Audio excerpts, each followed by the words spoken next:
በስመ አብ ወወልድ ወመንፈስ ቅዱስ አሐዱ አምላክ። ሊቃውንተ ቤተክርስቲያን፣ ካህናት አባቶች፣ ዲያቆናት፣ ወንድሞች፣ ምዕመናን ወምዕመናት፣ አባቶች፣ እናቶች፣ እህቶች፣ ወንድሞች እንዲሁም ሕፃናት ባሰባሰበን በአምላካችን በኢየሱስ ክርስቶስ ፍጹም ሰላም በእናታችን በንጽሕት ቅድስት ድንግል ማርያም ፍጹም ሰላም እንደምን አላችሁ? ፍጥረትን ሁሉ ፈጥሮ የሚያበላ የሚያጠጣ የድንግል ማርያም ልጅ ኢየሱስ ክርስቶስ የተመሰገነ ይሁን። አምላክን በድንግልና ጸንሳ በድንግልና የወለደችልን ዘላለማዊት ድንግል እመቤታችን የተመሰገነች ትሁን። ሊቀ መላእክት የመላእክት አለቃ ቅዱስ ሩፋኤል የተመሰገነ ይሁን። ቅዱሳን መላእክት፣ ቅዱሳን አበው፣ ቅዱሳን ነቢያት፣ ቅዱሳን ሐዋርያት፣ ቅዱሳን ጻድቃን፣ ቅዱሳን ሰማዕታት እንዲሁም ቅዱሳት አንስት የተከበሩ ሴቶች ሁሉ ሳይቀሩ እግዚአብሔር አምላክ ባከበራቸው መጠን የተመሰገኑ ይሁኑ። አንድ 15 ደቂቃ ነው ከኔ ጋር አብረን የምንቆየው። ዝናብም አለ። ለዛሬው የትምህርታችን ርዕስ የማደርገው በማቴዎስ ወንጌል በምዕራፍ 10 ከቁጥር 28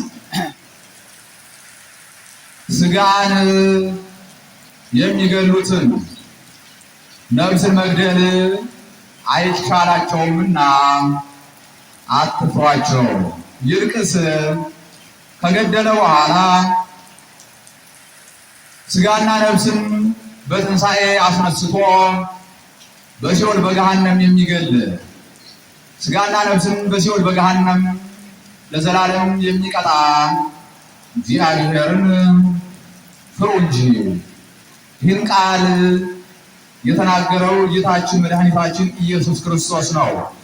በዚህ ርዕስ መሰረታዊ ዓላማ የማደርገው ስጋን የሚገሉትን ነፍስን ግን መግደል አይችሉምና አንፍራቸው፣ ይልቅስ ከገደለ በኋላ ስጋና ነፍስን በትንሣኤ አዋህዶ አስነስቶ በሲኦል በገሃነም ለዘላለም የሚቀጣ እግዚአብሔርን እንፍራ ነው። እግዚኦ ሚበዝሑ እለ ይሣቀዩኒ፣ እግዚኦ ሚበዝሑ እለ ይሣቀዩኒ።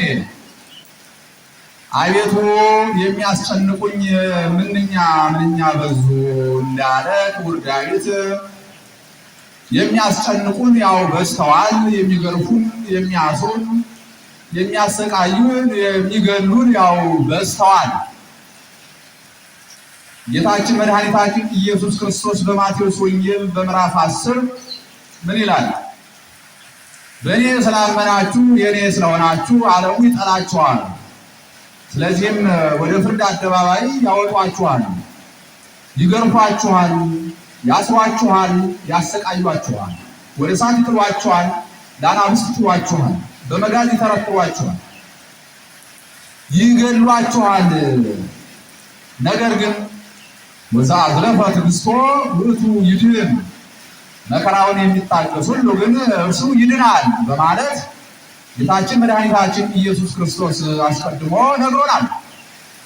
ተዘከሩ መኳንንቲክሙ ዘነገሩክሙ ቃለ እግዚአብሔር፣ የእግዚአብሔርን ቃል የነገሯችሁን ዋኖቻችሁን አስቡ ተብሎ እንደተነገረ ዋኖቻችን በሚገባ በመከራ አልፈው ነግረውናል፣ አሳይተውናል። ሐዋርያው ቅዱስ ጳውሎስ ምን ይላል? ከክርስቶስ ፍቅር የሚለየኝ ማን ነው? ሰይፍ ነውን? ረሃብ ነውን? ግርፋት ነውን? ስቅላት ነውን? ወይስ ሞት ነውን? ከክርስቶስ ፍቅር የሚለየኝ ማንም የለም ብሏል። እናም የቀደሙ አባቶቻችን እናቶቻችን መከራን ተቀብለዋል። እና አቡነ ተክለ ሃይማኖት እና አቡነ ገብረ መንፈስ ቅዱስ፣ እነ ቅዱስ ጊዮርጊስ፣ እነ ቅድስት አርሴማ፣ እነ ቅዱስ ክርስቶስ ሰምራ በመከራ ያለፉ ናቸው። ተገርፈው ተሰቅለው ተገለው ነው። እነርሱ ለኛ ትምህርት ናቸው። በመንገዳቸው ሂዱ ምሰሏቸው ተብለናል። ራሱ ጌታ በመከራ ያለፈ፣ እናቱ መብርሃን በመከራ ያለፈች፣ ጻድቃን፣ ሰማዕታት፣ ቅዱሳን ሐዋርያት ሁሉ ሳይቀሩ በመከራ ያለፉ ናቸው። በመከራ በእሳት እንደ ሻማ ቀልጠው በእሳት እንደ ጧፍ ነደው በእሳት እንደ ሰም ፈሰው ነው በመከራ አልፈው ነው እኛን በመከራ መጽናት እንዲገባን ያስተማሩ ዋኖቻችን ማለት ነው። ስለዚህ ከነርሱ ልንማር ይገባል። በመከራ መጽናት እንዲገባን ከቀደሙት ከነርሱ መማር አለብን እና እንግዲህ እሳት ወርቅ ምን ያደርገዋል? ያው ያጠራዋል እንጂ ሌላ ምን ያደርገዋል? እኛን ክርስቲያኖችን ደግሞ መከራ ምን ያደርገናል ስንል ያው ያከብረናል እንጂ ሌላ ምን ያደርገናል? ከሞት ወደ ሕይወት ያሻግረናል። ከውርደት ወደ ክብር ከፍ ያደርገናል። ከጸጋ ማጣት ወደ ጸጋ ማግኘት ያሻግረናል። ከሚያልፈው ዓለም ወደማያልፈው ዓለም ያሻግረናል። መከራ ክብር ያሰጠናል በእግዚአብሔር ዘንድ፣ በገነት ያስከብረናል፣ በመንግስተ ሰማያት ያስከብረናል። መከራ ወርቅ በእሳት ነጥሮ ከወጣ በኋላ በነገስታቱ በንግስታቱ ጣት፣ አንገት፣ ራስ ላይ ይቀመጣል በክብር። እኛም በመከራ ስናልፍ መከራን ሁሉ አይተን በትዕግስት ያው ስናልፍ በክብር እንኖራለን። በክብር በገነት በክብር በመንግስተ ሰማያት እንኖራለን እና መከራ እኛን ያጠነክረናል፣ ያበረታናል። ክርስቲያን እንደ ሚስማር ነው። ሚስማርን ሲመቱት ይጠብቃል። ክርስቲያን ሲመታ ይጠብቃል። ይገርማችሁ፣ ክርስቲያን ሲገደል ይበዛል። አሁን ባህር ዛፍ አንዱን ባህር ዛፍ አሁን ብትቆርጡት ከስር ብዙ ባህር ዛፍ ነው እንዲሆነ አንዱን ክርስቲያን ሲገዱት ብዙ ክርስቲያን ይነሳል። መከራ እኛን አያጠፋል። ይገርማችሁ፣ በጣም የሚደንቅ ነው። እንበዛለን ማለት ሲገሉን እንበዛለን። ይገርማችኋል። አሁን ሊቀ ዲያቆናት ቅዱስ እስጢፋኖስ ማለት ነው በእርሱ ስር 8000 ማህበር ነበሩ። በኋላ በድንጋይ ወግረው አይሁድ ሲገሉት ቅዱስ እስጢፋኖስን እኒያ 8000 ተበታትነው በዓለም ላይ ወንጌልን አዳረሱ። ግርማቸው እርሱ ባይሞት እኮ ከእርሱ ስር ሁሌ ተሰብስበው ነበር የሚኖሩ። ግን እርሱ በመገደሉ ግን ሁሉ ዓለም ላይ ተበትነው ወንጌልን አዳረሱ እና እኛ ክርስቲያኖች ስንገደል እንበዛለን። ግርማቸው እንግዲህ ወዮላቸው ለሚገሉን እንጂ እኛ እየተገደል የማን ሞት ነው? ይገርማቸው እኛ እየተገደል ገዳዮቻችን የምንገል ነን። ይገርማቸው እየተገደል ሞትን የምንገል ማለት ነው። ክርስቶስ እየሞተ ሞትን እንደገደለው ማለት ነው። እኛ ክርስቲያኖች እየሞትን ሕያዋን ነን። የማን ሞት ነው? ክርስቶስ ሙቶ ሕያው እንደሆነ ሙቶ እንዳልሞተ እንደሆነ ሙቶ ሞትን ድል አድርጎ እንደተነሳ እኛ ደግሞ እየሞትን ሕያዋን ነን። ስንሞት ሕያዋን ነን። ይገርማችሁ ገለው ወደ መቃብር ሲያወርዱን የሚገሉንን እኛ ወደ ሲኦል እናወርዳለን። ገለው ወደ መቃብሩ ሲያወርዱን የሚገሉንን እኛ ወደ ገሃነም እናወርዳለን። ወደ ዘላለም ሞት እናወርዳቸዋለን። እኛ የምንሞት አንድ ሞት ነው፣ ስጋ ከነፍስ መለየት። የሚያሳድዱን የሚገሉን ግን 3 ሞት ይሞታል። አንዱ የቁም ሬሳ ሆነው የቁም ሟች በቁማቸው የሞቱ ሰዎችን የሚያሰቃዩ ሰዎችን የሚገሉ ሰዎች እኮ በቁማቸው የሞቱ እኮ ናቸው። ከዚያ ደግሞ ስጋ ከነፍስ መለየቱ ደግሞ ያገኛቸው። እኛን አሰቃይተው እንደገደሉ አሰቃይቶ ወደሚገል አሳልፎ ይሰጣቸው። ልክ እንደ ሄሮድስ ተልተው ፈልተው ተንተክተው እንዲሞቱ ያደርጋቸዋል። አላ ደግሞ በርደተ ሲኦል ርደተ ገሃነም ያገኛቸው። በርደተ መቃብር ርደተ ሲኦል በመቃብር መውረድ ላይ ወደ ሲኦል መውረድ ያገኛቸዋል። በርደተ ሲኦል ወደ ርደተ ገሃነም ደግሞ በሲኦል መውረድ ላይ ደግሞ ወደ ገሃነም መውረድ ያገኛቸዋል። የዘላለም ሞት ያገኛቸዋል ማለት ነው። አሳዳጅ የሚያሳድዱ የሚገድሉ አሳዳጆቻችን እንደዚህ ያላችሁ ይገባችሁ እና እኛ ግን መከራ ለክብር ያበቃናል። እንደነገርኳችሁ መታገስ መከራውን ሁሉ መታገስ ይገባል እና የሚያሰቃዩ በስተዋል በጣም የሚያሳዝኑ ይገርፉናል፣ ያግቱናል፣ ይገሉናል፣ ይሰቅሉናል። በቃ ብዙ መከራ ያደርሱብናል፣ ይገሉናል። በስተዋል የሚያሰቃዩ ማለት ነው። ብዙ ግፍ እየተሰራብን ያለው እኛ ላይ ማለት ነው። አሁን በማህበራዊ ሚዲያ የምታዩት ነው። ሰሞኑን አይታችኋል። አንድ ካህን ማለት ነው እጁን እግሩን በገመድ ተብትበው አስረው እንጨት ላይ አንጠልጥለው አይታችኋል። እንዲያስ እጁን እግሩን ይሄ የኋላ እጁ ሁለቱ ወደ ኋላ መጋፊያውና መጋፊያው እስኪገጥም ድረስ ለፍጥኛ አስረው እጆቹን እግሮቹን በገመድ አስረው እንጨት ላይ አንጠልጥለው አንገቱ ወደ ሙሉ ተዘዝቆ ተቀርቦ ተመልከቱ። ካህኑ እንደ ጴጥሮስ ነው ማለት ይገርማቸው። ጴጥሮስ እኮ ቁልቁል ተዘቅዝቆ በሰማዕትነት ያለፈ እኮ ነው። ካህኑ የክርስቶስ ልጅ ነው። ካህኑ የጴጥሮስ ልጅ ነው። ወንድ ልጅ እንደ አባቱ ነው። እንደ ጴጥሮስ ነበረ። ይገርማቸዋል። የሰቀሉት ማለት በገመድ ተምትበው እጅግሩን በገመድ አስረው እንጨት ላይ ዘቅዝቀው ሰቅለው አባታችን ማለት ምን አይነት ግፍ እንደሆነ ተመልከቱ። እስቲ እናንተ አሁን በሁለት እጃችሁ ዛፍ ላይ ተንጠልጠሉ። እስቲ በሁለት እጃችሁ ዛፉን ይዛችሁ ተንጠልጠሉ። ለአንድ ደቂቃ እንኳን የማይቻል እኮ ምን ያህል ከባድ ነው። ሰውነት ይዝላል። እጅን ያማል። ታውቁታላችሁ ምን ያህል ከባድ ነው። አስቡ ታዲያ እጁን እግሩን እስከ ነፍሱ እኮ እጁን እግሩን በገመድ አስረው ዛፍ ላይ አንጠልጥለው ማለት ተመልከቱ። ግፍ ማለት አያችሁ አባቶቻችን ላይ የሚሰራ መከራ ማለት ካህን እኮ የኢትዮጵያ ባለውለታ እኮ ነው። ካህን እኮ ስለ ሀገር መሪዎች የሚጸልይ፣ ስለ ሀገር የሚጸልይ፣ ስለ ሰራዊት የሚጸልይ፣ ስለ ሀገር ሰላም የሚጸልይ ካህን እኮ በቅዳሴው ያው ትሰሙታላችሁ። የማይጸልየው ጸሎት እኮ የለም። በግዚኦታውም እንደምትሰሙት ነው። እቀ ሕዝባ ወሰራዊታ ለሀገሪቱነ ኢትዮጵያ፣ ሀገራችን ኢትዮጵያ ህዝቦቿን ሰራዊቷን ዳር ድንበሯን ሁሉ ጠብቅ። አግር ጸራ ታሕተ ገሪሃ፣ ጠላቶቿን ከእግሮቿ በታች አስገዛላት፣ ጠላት እንዳይነሳባት ተመልከቱ እያለ የሚጸልይ እኮ ነው ካህኑ። አሁን ህይወትን መግደል አያት እስራኤል ህይወት ክርስቶስን እኮ ነው የገደሉ ሰቅለው ማለት ነው። እሱ ግን አምላክ ነው። ሞትን ድል አድርጎ ተነሳ እና ዛሬው ካህናትን ይገድላል፣ ይገርፋል፣ ይሰቅላል፣ ያሳቅቃል፣ ያሳድዳል ህይወትን ማለት ነው። ካህኑ ግን የማይጸልየው ጸሎት የለም። በቅዳሴ ስለ ዝናማት ይጸልያል። እግዚአብሔር ዝናብን በአግባቡ በሚገባው ጊዜ እንዲያወርደው ስለ ወንዞች ይጸልያል። ይገርማል በልክ እንዲሞላቸው ከልክ አልፎ ውቅያኖሱ እንዲሁ ገብቶ መጥቶኛል ማይበሉን እንዳያጠፈን ጉርጉሩ እንዳያጠፈን ተመልከቱ። አየህ ምን የማይጸልየው ጸሎት አለ። ስለታሰሩ ሰዎች ይጸልያል። እግዚአብሔር ከስራታቸው እንዲፈታቸው። ስለታመሙ ሰዎች ይጸልያል። እግዚአብሔር ከህመማቸው እንዲያድናቸው። ስለ ስደተኞች እግዚአብሔር ይለምናል። ስለ ስደተኞች ማለት ወደ ሀገራቸው እንዲመልሳቸው ተመልከቱ። አየህ ስለሚነግዱ ሰዎች በባህር ስለሚነግዱ፣ በመርከብ ስለሚነግዱ፣ በመኪና ስለሚነግዱ፣ በአየር ስለሚነግዱ፣ በአውሮፕላን ስለሚነግዱ ምንም አይጸልዩም።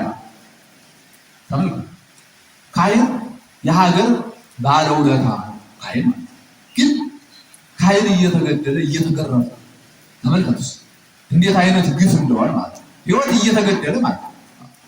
በኃጢአት በበደል ምክንያት እኮ ከእግዚአብሔር ጋር ተጣልተን ተስፋ በቆረጥንበት ሰዓት ንስሐ ሰጠው ከእግዚአብሔር ጋር የሚያሳርቁ ካህናት ናቸው። ይገርማል። በበደል በኃጢአት በርኩሰት ወድቀን ጸጋችን ተገፎ የእግዚአብሔር ልጅነት ተወስዶብን ተስፋ ቆርጠን ሳለ ንስሐ ሰጠው የእግዚአብሔር ልጅነት የሚመልሱ ጸጋ የሚያለብሱ ወደ ነበረ ክብራችን የሚመልሱ ከሞት ወደ ሕይወት የሚመልሱ እኮ ካህናት ናቸው።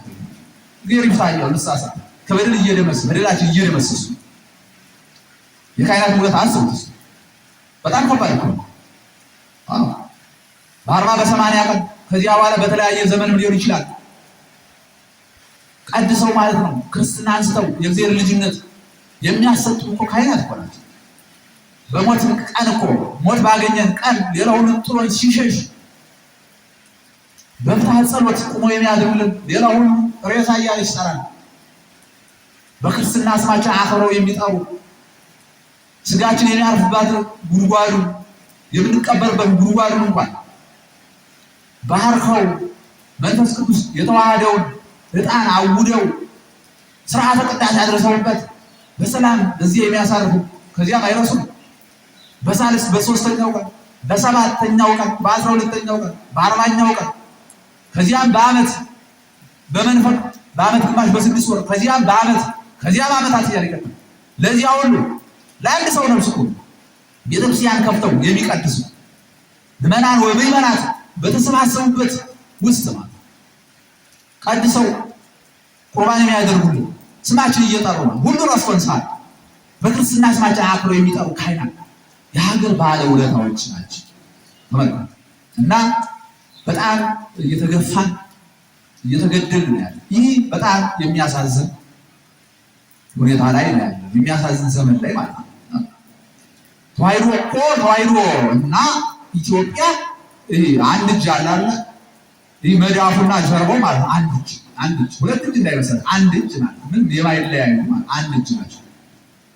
ኢትዮጵያና ተዋሕዶ ቤተክርስቲያን ማለት ነው አንድ እና ተዋሕዶ የሀገር ባለውለታ ነው። ክርስቲያን የሀገር ባለውለታ፣ ካህናት የሀገር ባለውለታዎች ናቸው። የኢትዮጵያ ሉዓላዊነት እንደተከበረ እንዲኖር ያደረጉ እኮ አባቶቻችን ካህናት የቅዱስ ጊዮርጊስ ታቦት ይዘው ወጥተው ጣሊያን ሲገጥሙ በዚህ በአድዋ ተራሮች መላው የኢትዮጵያ ሕዝብ በአንድ ሆነው ውጊያ ሲያደርጉ አባቶቻችን ካህናት እኮ ናቸው የቅዱስ ጊዮርጊስን ጽላት የቅዱስ ጊዮርጊስን ታቦት ተሸክመው ድል ያደረጉ የኢትዮጵያን ሉዓላዊነት ያስከበሩ። የጠላት ወሬ ደግሞ በጣም ይገርማቸዋል። የታመነ ነው። ጣሊያን ራሱ ምንድን ነው ያለው? የጨረሰን በነጭ ፈረስ የተቀመጠው ነው። ከምድር ወደ ሰማይ ይወረወራል፣ ከሰማይ ወደ ምድር ይወረወራል። የጨረሰን በነጭ ፈረስ የተቀመጠው ነው ብለው ለቅዱስ ጊዮርጊስ መስክረዋል። እና እኛ የተዋሕዶ ልጆች የሀገር ባለውለታዎች ነን። ካህናት የሀገር ባለውለታዎች ናቸው። ሊገረፉ ሊሰቀሉ አይገባም በፍጹም አለ። ስንት እኮ ጥጦስ ሊያከስ አለ እኮ ይገርማል። ስንት ወንበዴ፣ ሌባ፣ ዘራፊ፣ ቀማኛ፣ አሳዳጅ አለ እኮ ስንት። እነዚያን አይዟችሁ በርቱ ከጎናችሁ ነው ይባላል። ንጹሐን ክርስቲያኖችን ይጨበጭባሉ፣ ይገድላሉ። ይህ መቆም አለበት። ይህ በጣም የተጠላ ስርዓት መሆን አይገባም። ተመልከቱ እና ዛሬ ጉድ እኮ ነው። እንዲያው ከሀገር ወደ ሀገር ራሱ እየተንከራተቱ ህዝብን የሚያገለግሉ ሀገርን የሚያገለግሉ ከላይ የፀሐይ ሙቀት እያሰቃያቸው ከታች የመንገዱ ዝቅታ ከፍታ እያሰቃያቸው ሀገር የሚያቀሉ ስንት ሹፌሮች ናቸው እየተገደሉ ያሉ፣ እየተዘረፉ፣ እየታገቱ፣ እየተቀሙ፣ እየተገደሉ ማለት ተመልከቱ። እንዴት አሁን ሹፌር ይገደላል? ተመልከቱ። ሹፌር የለም ማለት እኮ በረሃብ አለን ማለት ነው። እህሉ የሚገባ በተሽከርካሪ ነው የምንመገበው። መድኃኒቱ የሚገባ በተሽከርካሪ ነው የምንመገበው። ተመልከቱ። ሁሉ ነገር ማለት ነው። ነዳጅ የሚገባ በተሽከርካሪ ነው። አስቤዛ እያልን የምንገዛው ሸቀጣ ሸቀጡ የሚገባ በምንድን ነው? በተሽከርካሪ። ሹፌሩን ነገር እኮ እጅን ቆርጦ መጣል እኮ ነው። የምትበላበትን እጅን ቆርጦ መጣል። እነሱ ስራ ቢያቆሙ ሹፌር ባይኖር አሁን ምንድን ነው የሚሆነው? ሹፌር የሚገቡ አሉ። ይህ እንዴት አይነት ግፍ ነው! እንዴት አይነት ድንቁርና! ተመልከቱ። ሀገር የሚያቀሩ ጀግኖች የሚያሳድዱ አሉ። እንዲህ ያለው ግፍ ሁሉ ጭካኔ ሁሉ መቆም አለ። መኪና ላይ እሳት ይለቋሉ። የሰው ንብረት ላይ ማለት የተጫነ ላይ እሳት ይለቋሉ። የተጫነ ነዳጅ ላይ እሳት ይለቋሉ። ይህ ምን አይነት ድንቁርና ነው? አሁን የአካላት እኮ በራሳቸው ላይ ረሃብን እያወጁ በህዝብ ላይም ረሃብን እያወጁ በሀገር ላይ ረሃብን እያወጁ እንዲህ አይነት ክፋት እንዲህ አይነት ርኩሰት ምድሪቱን ሞልቷል። ከእንዲህ ያለ ክፋት ሁሉ መመለስ ይገባል ማለት ነው። እንደው ስጋን የተዋሃዳችሁ አጋንንት ተው፣ እንዲህ ያለውን ክፋት ተው። ሰው ናችሁ ተፈጥራችሁ፣ ግን ሰው ለመግደል እጃችሁ እንዴት ነው የሚጨክነው? ሰው ናችሁ ተፈጥራችሁ፣ ሰው ለመግደል ልባችሁ እንዴት ነው ግን የሚጨክነው? ለምንድን ነው እንደዚህ ነው? ተው እንጂ። ክርስቲያን የሀገር ስጋት ነው። ክርስቲያን አያሳድድም። ክርስቲያን እኮ ይገርማችኋል፣ አያፈናቅልም። እናውቃለን። ክርስቲያን የፍቅር ህዝብ ነው። ክርስቲያን እግዚአብሔርን የሚፈራ ህዝብ ነው። ክርስቲያን እንዲህ ያለ ወንጀል አይሰራም። ክርስቲያን ቁጥብ ነው። እግዚአብሔርን የሚፈራ ሰልና አይምሮ ላይ የተቀረጸለት እኮ ነው ክርስቲያን። እግዚአብሔርን የሚፈራ ህዝብ፣ ፍቅር ብቻ የሚወድ ህዝብ፣ አብሮ መብላት አብሮ መጠጣት ብቻ የሚወድ ህዝብ ነው ክርስቲያን። አዛኝ፣ ቸር፣ ቅዱስ ነው ክርስቲያን። እኔ ቅዱስ እንደሆንኩ እናንተ ቅዱሳን ነው እኔ እንደወደድኳችሁ እርስ በርሳችሁ ተዋደዱ ባለው መሰረት እግዚአብሔር የሚፈሩ በ40 በ80 ቀን የታተመባቸው መንፈስ ቅዱስ ያተመባቸው ልጅነት የእግዚአብሔር ልጅነት ያ ራሱ አዛኝ ሆኖ እንደሆነ ያደርጋል። እና ክርስቲያን ክፉ አይደለም። ክርስቲያን የዋህ ነው፣ አዛኝ ነው። ክርስቲያን አመፀኛ አይደለም። ክርስቲያን ወንጀለኛ አይደለም። እና ዛሬ የሚያሳድዱ ክርስቲያኖች አይዛም የሚገርቡን የሚሰጡን የሚገሉን ማለት ቢተው ጥሩ ነው። እኛ ምን አደረግናቸው? የተቀበልናቸው እኛ እኮ ነን፣ ያከበርናቸው እኛ ነን ሲጀመር ማለት ግን ወርቅ ላበደረ ጠጠር እየሆነ ነው። ተስማምተን ብንኖር ምን አለ? እንደቀደሙት አባቶቻችን እናቶቻችን አንዱ በፍቅር ብንኖር ጥሩ እኮ እኛ 30 ዓመት 40 50 ዓመት እንኳን እንኖር ብሎስ የሁላችንም ሀገራችን በሰማይ ነው። የሁላችንም አባታችን እግዚአብሔር ነው። የምንበላውን የምንጠጣውን የሚሰጠን እግዚአብሔር ነው። እኛ አሁን አጠጡን አላልንም እኮ አላስቸገርናችሁ። ለምን ታሳድዱናላችሁ? ለምን? እኛ ምንም ከእናንተ አንፈልግም። እኛ ፍቅር ብቻ ነው የምንፈልግ እንጂ ራሳችን ችለን የምንኖር ሰዎች ነን። እና ግን አትግፉ ነው በቃ። እኛ እግዚአብሔር ስለምንፈራ እኮ እንጂ እኛ ፈሪዎች አይደለም እኮ። ግን እግዚአብሔር የምንፈራ በእግዚአብሔር መንገድ የምንሄድ እና ተዋደን ብንኖር መልካም ነው። እና ኢትዮጵያ የሁላችን ሀገር ናት፣ የሁላችን ማለት ነው። ስለዚህ የሚያበላን የሚያጠጣን እግዚአብሔር ነው። በ3 ወር ክረምት ዝናብ ማለት ነው አብቅሎ በ9 ወር በጋ አብስሎ የሚያበላን የሚያጠጣን እግዚአብሔር ነው። ከኛ እኮ የሚጠበቀው ተስማምቶ መኖር ብቻ ነው። እንደ ውሻ ልናከሰር ይገባል እኮ። የሚያስተዳድረን እግዚአብሔር ሀብታም እኮ ነው፣ ባለጸጋ እኮ ነው። ሁሉ ያለ ነው። አያስረበን፣ አያስጠማን፣ ምንም እኮ አያጎልብን። ተስማምቶ መኖር ምን ይከብዳል? ሞት ቢገል መቃብር ቢቀበል እንደማይጠቅም ምድሪቱ ደግሞ ብንበዛባት እኮ ይገርማችኋል። አትጠበም እኮ ቃል ኪዳኗ ድንቅ ነው እኮ ይገርማችኋል። አሁን እንዲሁም እየጠበበች ያለች ስለምንጋፋ፣ ስለምንጣላ፣ ስለምንገዳደል ግን በፍቅር ብንኖር ምድሪቱ ይገርማችኋል በጤና ሁላችን ታስተናግዳለች፣ ትበቃናለች። አንገባ፣ እንዋደድ፣ እንዲህ ወደ ርኩሰትን እንተው። በድንቁርና ውስጥ ያላችሁ ሰዎች አስተውሉ። ሰውናችሁ ሰው አትግደሉ፣ ሰውናችሁ ሰው አታሳዱ፣ ሰውናችሁ ሰውን እንደው አታሰቃዩ። ውስጥ በቃ የሰይጣን ልጆች አትሆኑ። ሰይጣን አንድ የተስፋ ቆርጦ በመከራ ውስጥ የወደቀ አካል በእርሱ መንገድ አትሂዱ። የእግዚአብሔር ልጆች ነው።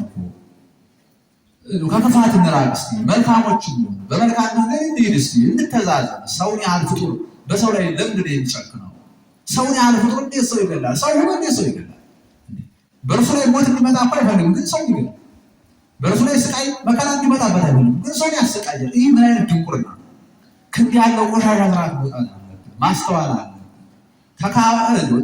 እርስ በርስ እንዲ ውስጥ እንዋደድ፣ እንከባበር፣ ተከባብረን በፍቅር እንኖር ነው የምለው ማለት ነው። በፍቅር መኖር አለብን። እግዚአብሔር ስላዘዘ ተዋዳችሁ ተፋቅራችሁ እኔ እንደወደድኳችሁ እርስ በርሳችሁ ተዋደዱ ብሏል። እና እግዚአብሔር የሚገኝ በፍቅር መካከል ሲሆን በሰው ላይ መዓት የምታወርዱ ሰዎች እግዚአብሔር በእናንተ ላይ መዓት ያወርዳል።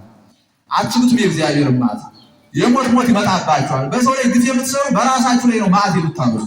እግዚአብሔር ያን ቆጥሮ ዋጋችሁን ይሰጣችሁ። እና ካህናትን ይገላሉ፣ ካህናትን ያሳድዳሉ፣ ክርስቲያንን ይጨፈጭፋሉ። ይህ በጣም ግፍ ነው። በሰባ ዘመን እኮ ጥጦስ ምንድን ነው ያደረገው? በእስራኤል ሀገር እኮ አይሁድን ጨፍጭፎ ነበር የገደላቸው። አይሁድ ምን ነበር ያደረገው? ካህኑ ዘካርያስ ቤተ መቅደስ ገብተው ገደሉ። ሲገርማቸው በኋላ እግዚአብሔር ግን የዚያን ካህን ደም እንዴት እንደተበቀላቸው በጣም የሚደንቅ ነው። በሰባ ዓመተ ምህረት በሰባ ዘመን ማለት ነው ጥጦስ የሚባል ንጉሥ ነገሰ፣ አነገሰባቸው። ጥጦስ በሙሉ ጨፍጭፎ ገደላቸው። እንዲሁም በዚያ በዘካርያስ መቃብር ላይ ደም ሲፈላየና ምንድን ነው የሚፈላው ደም ብሎ ጠየቀ። አንድ ካህን ነበረ በግፍ ገለውት። ይኸው ከገደሉ ጀምሮ ሰባ ዘመን ይኸው በቃ ደሙ እየፈላ ነው።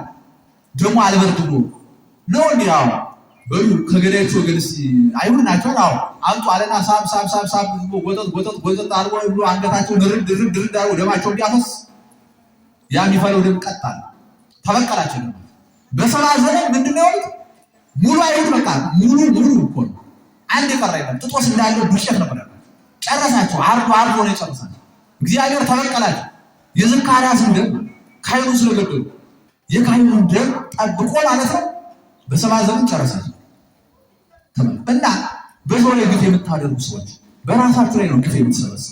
ሰው አይደለም የሚዋጋችሁ፣ የሚዋጋችሁ እግዚአብሔር እኮ። እግዚአብሔር መዋጋት አይቻልም። you can't fight God. ነጮች ይላሉ ፈጣሪን አትዋጉ ይላል። የፈጣሪ ፈቃድ ነው። ፈጣሪ መዋጋታችን ምንም ይሁን ምንም ማለት። ስለዚህ በሰው ላይ ግፍ የምታደርጉ ሰዎችን የምታስሩ፣ ሰዎችን የምትገሉ፣ ሰዎችን የምታሳድዱ፣ የምታፈናቅሉ፣ ሰዎችን የምትገሉ ሰዎች በራሳችሁ ላይ መዓት የእግዚአብሔር መዓት በራሳችሁ ላይ እየሰበሰባችሁ ነው። ትጠፋላችሁ። ተው። በኋላ መከራውን አትችሉት። የዘላለም ሞት ያገኛቸዋል፣ ሲኦል ያገኛቸዋል፣ ገሃነም ያገኛቸዋል። የእጃችሁን ነው የምታገኙ ማለት ነው። ስለዚህ ግን በራሳችሁ ላይ መዓት አትሰብስቡ። ተው። ከክፋት ተመለሱ። ንስሐ ግቡ። ወንድሞቻችሁን አትግደሉ።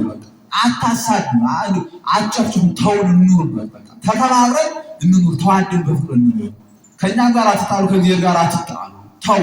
በክፉ መንገድ ያላችሁ ሁሉ አስተውሉ፣ ስርዓት ያዙ እና ክፋቱ፣ ምቀኝነቱ፣ ዘረኝነቱ ይቅርባችሁ። ደም ማፍሰስ፣ መግደሉ ይቅርባችሁ። ነገ እናንተም ስለምትሞቱ ማለት እና ተው፣ ተስማምተን በፍቅር እንኑር ነው። ሰዓት የለም።